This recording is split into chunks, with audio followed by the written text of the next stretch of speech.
일제강점기 조선인 강제동원의 현장, 군함도 등을 소개하는 전시관이 어제부터 도쿄에서 일반에 공개됐습니다. 전시 내용 중 조선인에 대한 가혹한 노역과 차별 등을 부정하는 내용이 포함돼 논란이 커질 것으로 보입니다. 네, 박진영의 출근길 인터뷰. 오늘은 사이버 외교사절단 반크의 박기태 단장을 만나서 관련 내용 살펴보겠습니다. 박진영 기자 나와주시죠. 네, 박진영의 출근길 인터뷰. 오늘은 박기태 단장과 이야기 나눠봅니다. 안녕하십니까? 안녕하세요.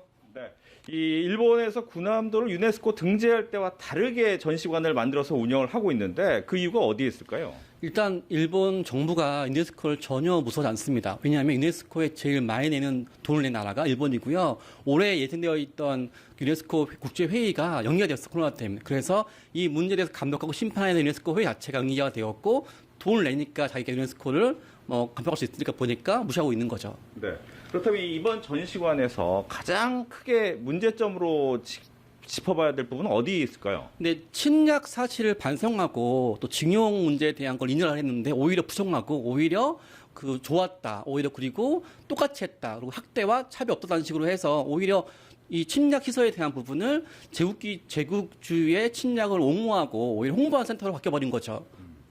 그렇다면 이제 이렇게 유네스코에 등재됐을 때와 다르게 운영하고 있는 일본에 대해서 반큐에서도 여러 가지 프로젝트를 준비하고 있다고 들었습니다. 어떤 겁니까? 네, 설사 유네스코 분담국 1위가 일본 할지라도 유네스코는 한 나라뿐만 아니라 204군데 나라 회원국이 모아진 곳이거든요. 저희가 그래서 204군데 회원국들한테 이렇게 유네스코가 전쟁을 지지하고 있는가.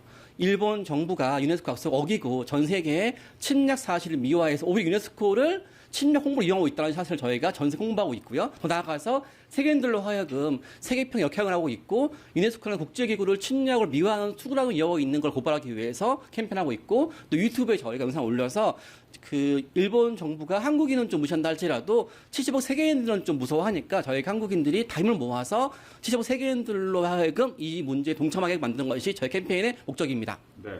지금 뒤에 보이는 것이 바로 이제 청원 사이트 내용이 될 텐데 1,002명이 지금 참가를 하고 있거든요. 만약 참가를 하고 싶으신 분이라면 어떻게 하면 될까요? 네, 더 이상 일본 정부는 한국인들의 어떤 입장을 전혀 무서워하지 않습니다. 오히려 유네스코를 이용하고 있잖아요. 그래서 방크 사이트에 오시면 메인 페이지에 청원 링크가 있습니다. 클릭하고 난 다음에 유네스코 청원 사이트 클릭을 하면 이렇게 간단하게 이름과 이메일을 기입을 하고 또 세계인들한테 코멘트 한마디만 하게 됐을 때는 전 세계에 퍼질 수 있습니다. 네. 끝으로 한 가지만 더 질문을 드린다면 한국과 일본과의 관계가 계속해서 악화되고 있는데 어떤 해결책은 없을까요?